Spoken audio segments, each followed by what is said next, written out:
militaire à Singapour. Il a donc été conduit jusqu'à Singapour.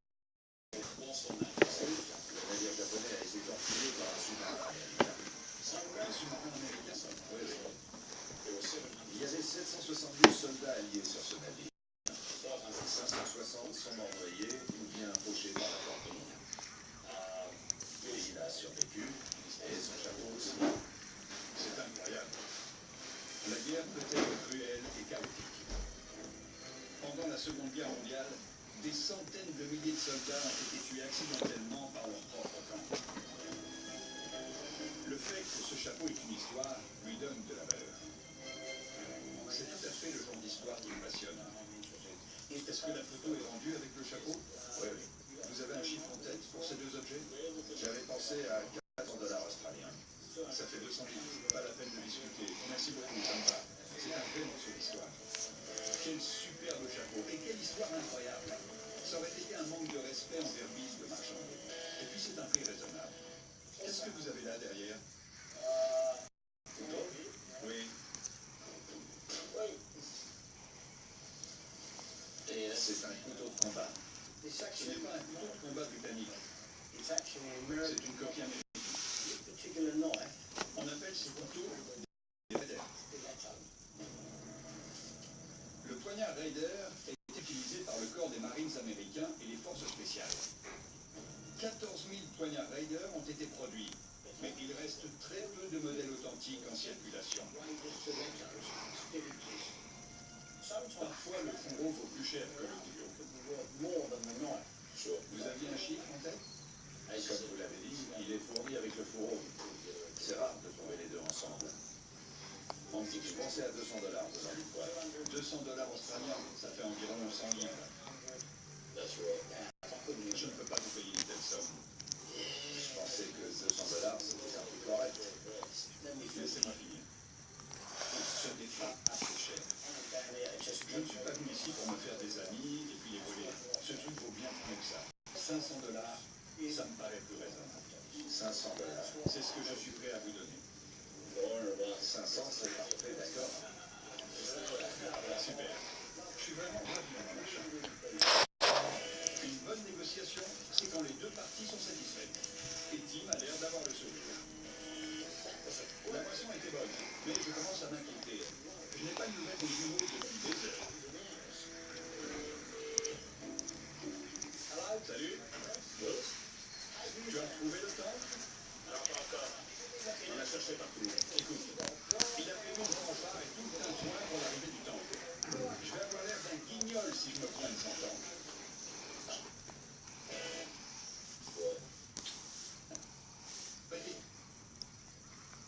Il est conduit jusqu'à Singapour. Pris correct. Je suis content. Bon. Python. Samouraï. So.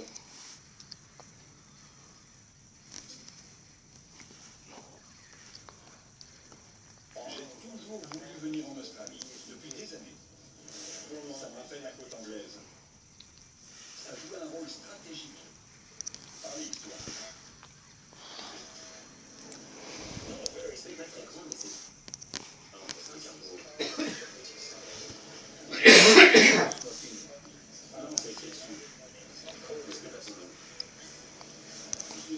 Mes acolytes se chargent de récupérer le char. Alors, ça me laisse du temps pour vaquer à mes occupations. Je vais dans la banlieue de Cairns où vit un certain Tim White, qui aurait des choses intéressantes à me montrer. Bonjour. Comment ça va, Bruce? Attends, j'éteins le moteur. C'est le lieu de tous les vices. Exactement, c'est ma tanière. Je vous présente James. Vous partagez notre passion? Oui, vraiment. Pour James, c'est plus qu'une passion. Il me donne un coup de main. Il était sous-officier dans la division blindée. Ah, vraiment? J'ai servi 2 ans au Vietnam. Oh, vous avez fait le Vietnam? Absolument. Je ne m'attendais pas à rencontrer un ancien du Vietnam dans un garage à Cairns. Mais ça ne devrait pas m'étonner. Dans l'hémisphère nord, les États-Unis et leurs alliés ont accepté de se soutenir en tant que membres de l'OTAN. L'équivalent, dans l'hémisphère sud, était l'organisation du traité de l'Asie du Sud-Est, dont l'Australie faisait partie. Lorsque les Américains sont allés au Vietnam, 60 000 troupes en soutien, dont des aborigènes. Vous êtes le premier vétéran australien que je rencontre. Vous avez des pièces à me montrer? Je cherche surtout des petites pièces, et notamment celles qui ont une histoire. Ma famille a une longue histoire militaire. J'ai été dans l'infanterie en Somalie, dans le 1er bataillon. Mon père était dans le 1er bataillon au Vietnam. Mon grand-père s'est battu pendant la Seconde Guerre mondiale et mon arrière-grand-père pendant la Première. Je suis le gardien de cet héritage. Peu d'entre nous ont pensé à coucher sur papier les souvenirs de guerre de leurs parents ou de leurs grands-parents. On a perdu des témoignages passionnants, mais Tim a des histoires incroyables à raconter. Des histoires parfois tragiques. Voici mon oncle Neil. Il a servi dans les forces impériales australiennes, stationné dans le Pacifique. En 1942, il faisait route vers Singapour. Mais la ville de Singapour a été prise par les Japonais. Alors qu'ils croisaient au large de l'île de Bougainville, les Japonais ont intercepté leurs navires et les ont conduits à terre. Au lieu de les faire prisonniers, le colonel japonais a décidé de les envoyer sur l'île. C'est ce qu'on a appelé le massacre de la plantation de Toll. 117 soldats ont servi de cible d'entraînement pour la pratique du sabre. Certains ont été décapités, d'autres ont eu le corps transpercé à cause de ça. Les Japonais ont alors pas signé la Convention de Genève.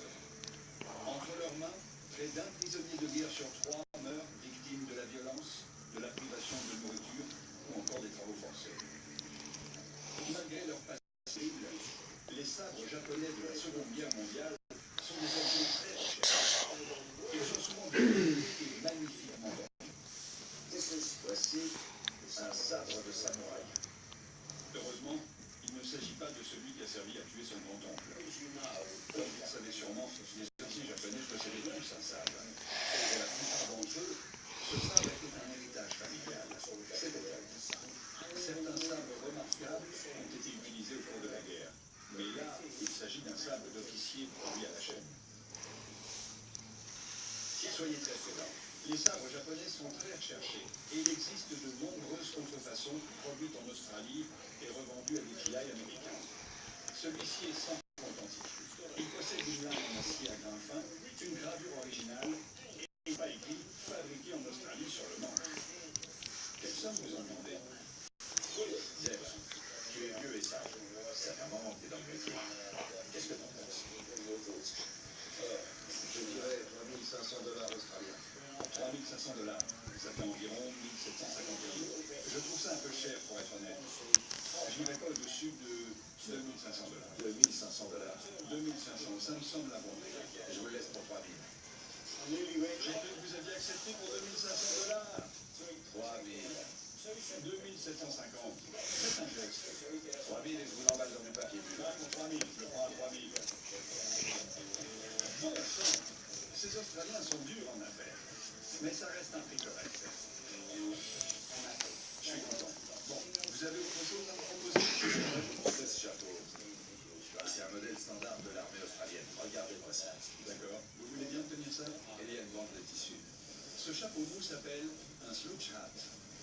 Son design remonte à la première révolution anglaise. Les cavaliers portaient des chapeaux à large bord dont ils rabattaient un côté afin de pouvoir porter leur carabine sur l'épaule. Les slouch hats de l'armée australienne sont toujours ornés d'un bandeau en lin. Est-ce que ce chapeau a une histoire? Ce que je peux vous dire, Bruce, c'est que ce chapeau a appartenu à cet homme, Bill Garry. C'est le même chapeau? Oui, c'est celui qu'il porte. Bill a été capturé par les Japonais au cours de la guerre dans les Indes orientales néerlandaises. À cette époque, les Japonais envoyaient plus leurs prisonniers de guerre à Singapour. Et Bill a tenté de conduire jusqu'à Singapour. Le contre va être terrible. Il y avait 772 soldats alliés sur ce navire. 560 sont morts noyés ou bien fauchés par la torpille. Il a survécu et son chapeau aussi. C'est incroyable. La guerre peut être cruelle et chaotique. Pendant la Seconde Guerre mondiale, des centaines de milliers de soldats ont été tués accidentellement par leur propre camp. Le fait que ce chapeau ait une histoire lui donne de la valeur. C'est tout à fait le genre d'histoire qui me passionne.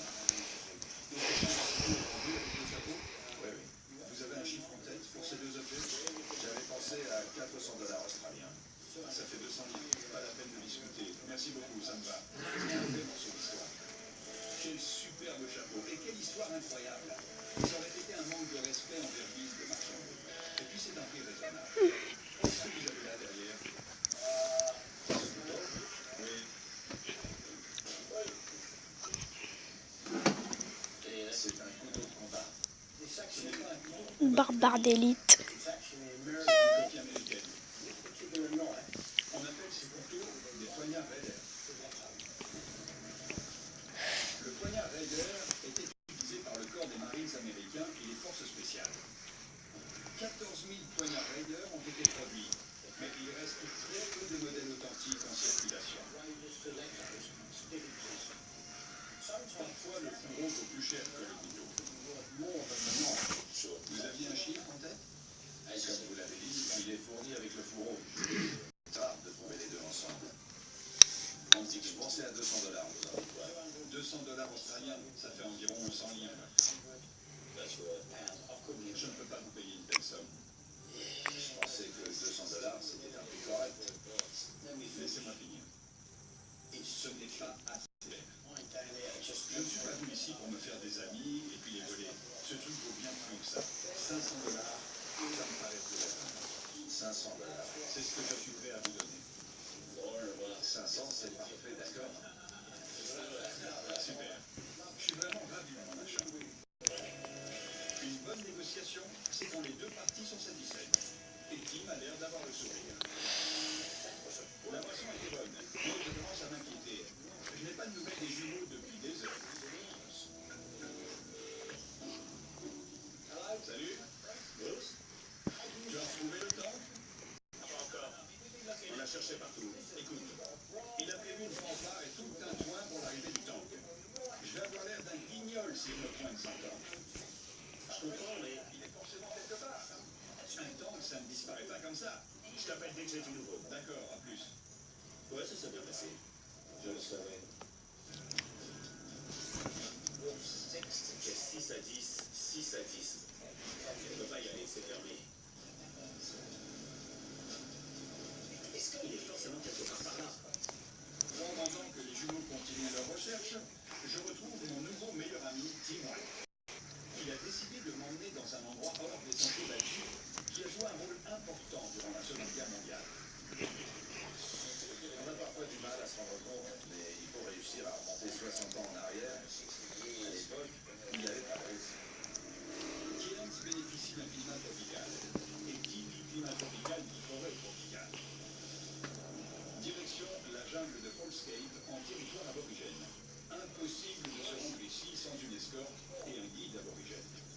Salut les gars, je suis beau. On me surnomme le beau gosse. Ça va? Vous allez bien?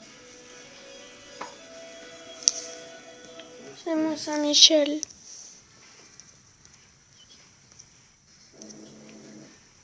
C'est ça. Jusqu'au 31 décembre.